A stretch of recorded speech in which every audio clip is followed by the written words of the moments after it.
Olá, seja bem-vindo à leitura da Bíblia 365. Vamos continuar no dia 9 de outubro, que é o dia 282. Vamos continuar em Jeremias capítulo 12, versículo 1 até o capítulo 14, versículo 10. Senhor, tu sempre me fazes justiça quando apresento uma causa diante de ti. Portanto, desejo te fazer esta queixa.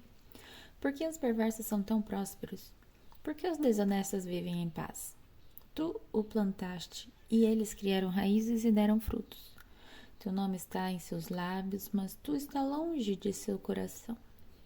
Quanto a mim, Senhor, tu me conheces, tu me vês e aprovas meu pensamento.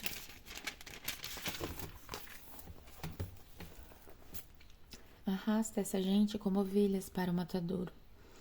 Separa-os para a matança. Até quando esta terra ficará de luto? Até o capim nos campos secou. Os animais selvagens e as aves desapareceram por causa da maldade dos que nela habitam. Pois o povo disse: o Senhor não vê o que o futuro nos reserva. Se correr com homens o deixa cansado, como poderá competir com cavalos? Se tropeça e cai em campo aberto, o que fará nas matas junto ao Jordão? Até seus irmãos membros de sua família se voltaram contra você, conspiraram e queixam a seu respeito.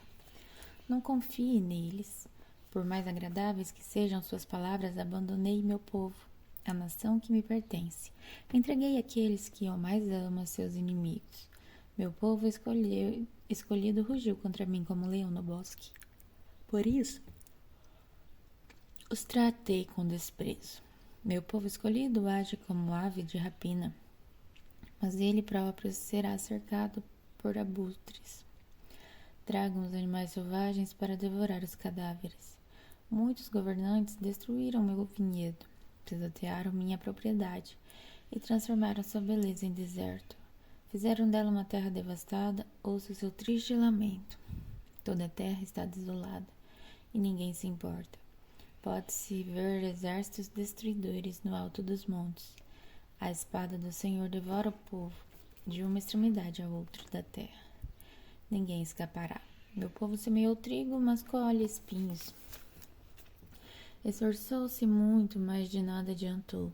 Terá uma colheita de vergonha por causa da ira ardente do Senhor. Assim diz o Senhor: arrancarei de sua terra todas as nações perversas que se apossam da herança que dei ao meu povo, Israel. E arrancarei Judá do meio delas. Depois disso, porém, voltarei e terei compaixão de todos eles. Eu os trarei de volta às suas terras, cada nação à sua herança. E se verdadeiramente essas nações aprenderem os caminhos do meu povo e jurarem por meu nome, tão certo como vive o Senhor, como ensinaram o meu povo a jurar pelo nome de Baal, eles receberão um lugar no meio do povo.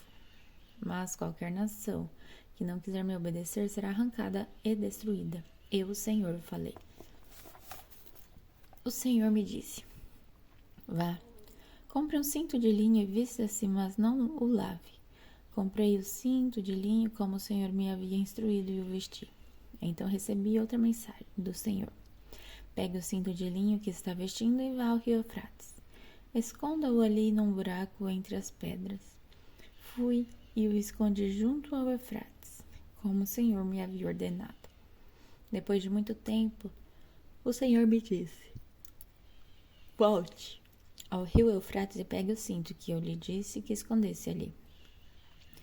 Fui ao Eufrates, cavei onde havia escondido o cinto e o tirei dali, mas o cinto tinha apodrecido e não servia para nada.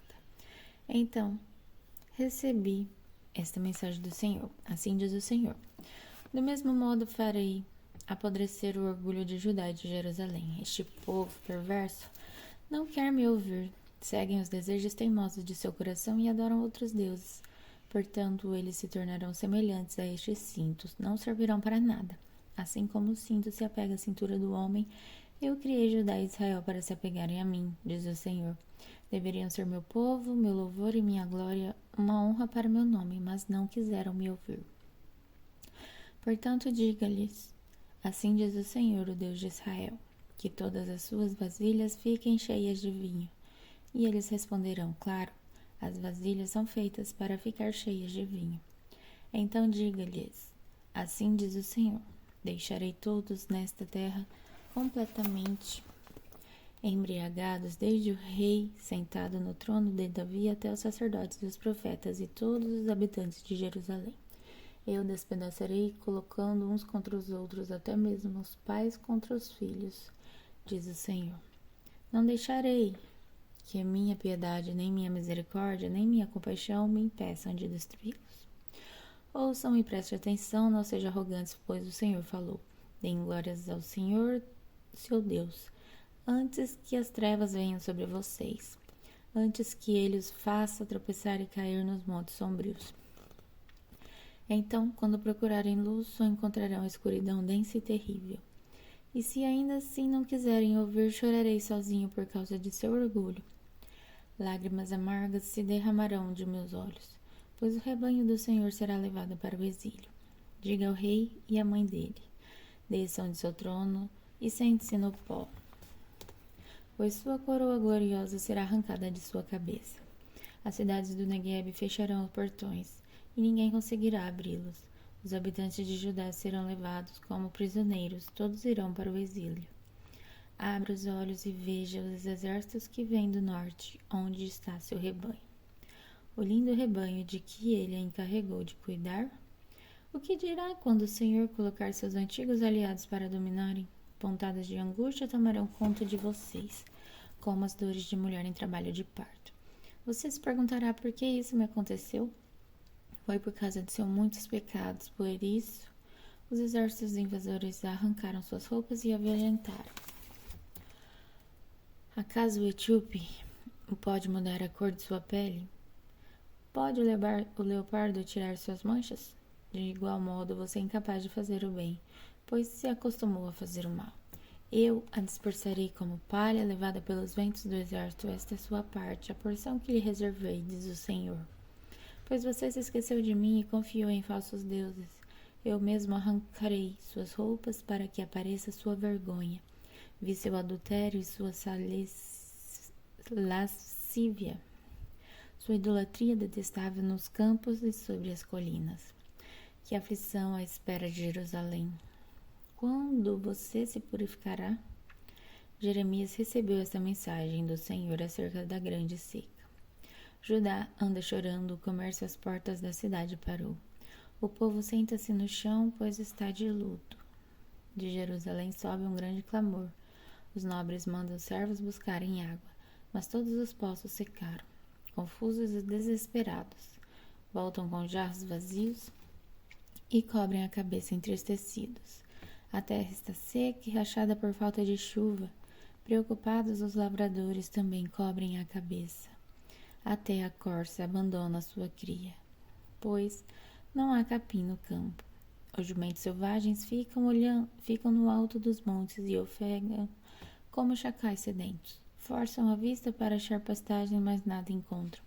Nossa maldade nos alcançou, Senhor, diz o povo.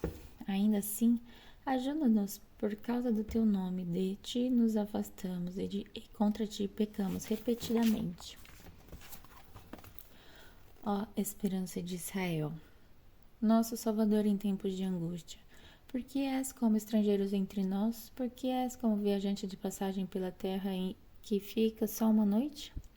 Acaso também está surpreso? Nosso guerreiro valente não tem poder para nos salvar? Tu está no nosso meio, Senhor. Somos conhecidos como teu povo.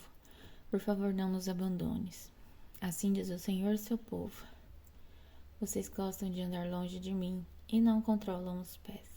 Por isso não me agradarei mais de vocês. Agora me lembrarei de toda a sua perversidade e os castigarei por seus pecados.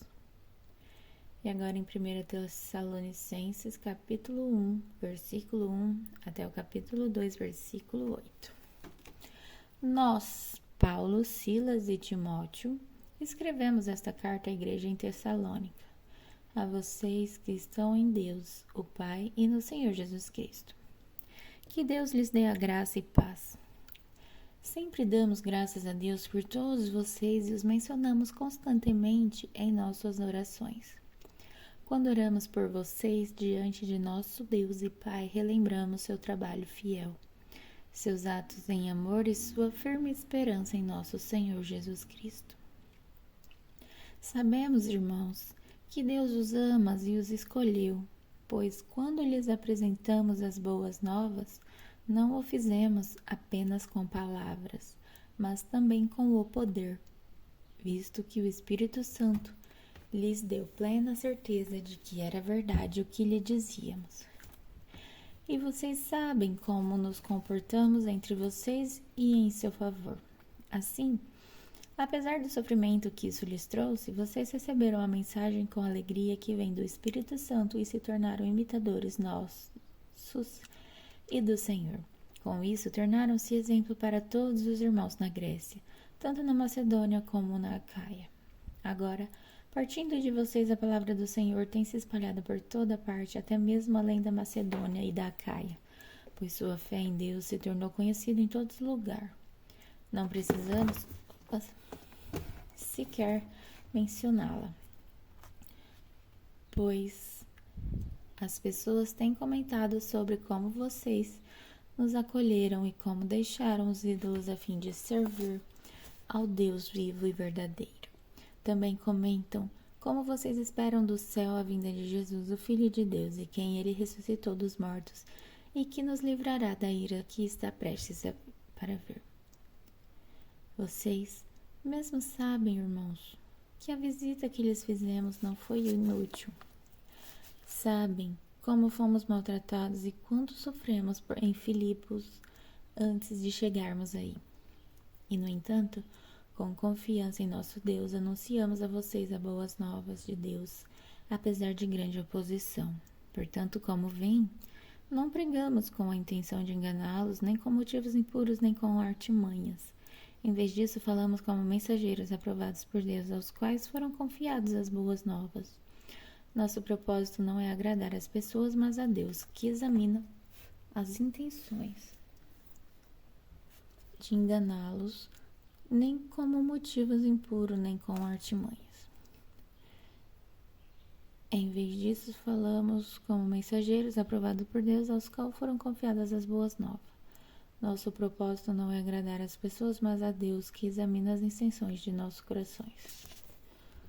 Como sabem, nunca tentamos conquistá-los com bajulação e Deus é nossa testemunha de que não agimos motivados pela ganância. Quanto ao reconhecimento humano, nunca os buscamos de vocês, nem de nenhum outro, ainda que, como apóstolos de Cristo, tivéssemos o direito de fazer certas exigências, agimos como crianças entre vocês. Ou melhor, fomos como mãe, que alimenta os filhos e deles cuida. Nós amamos tanto que compartilhamos com vocês não apenas as boas novas de Deus, mas também nossa própria vida. E agora em Salmos capítulo 79, versículo de 1 a 13.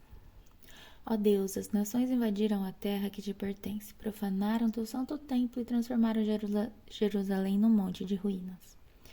Deixaram os corpos de teus servos para servirem de alimentos às aves do céu.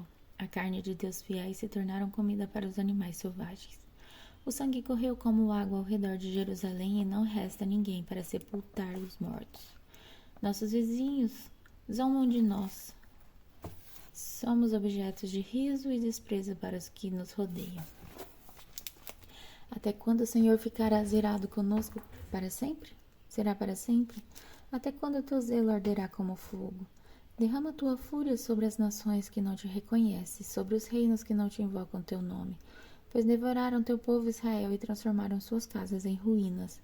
Não nos culpes pelos pecados de nossos antepassados, que a tua compaixão venha depressa nos socorrer, pois é grande o nosso desespero. Ajuda-nos, ó Deus de nossa salvação, pela glória do teu nome. Livra-nos e perdoa nossos pecados, pela honra de teu nome. Por que permitir que as nações digam onde está o seu Deus? Mostra-nos tua vingança contra as nações, pois elas derramaram o sangue de teus servos.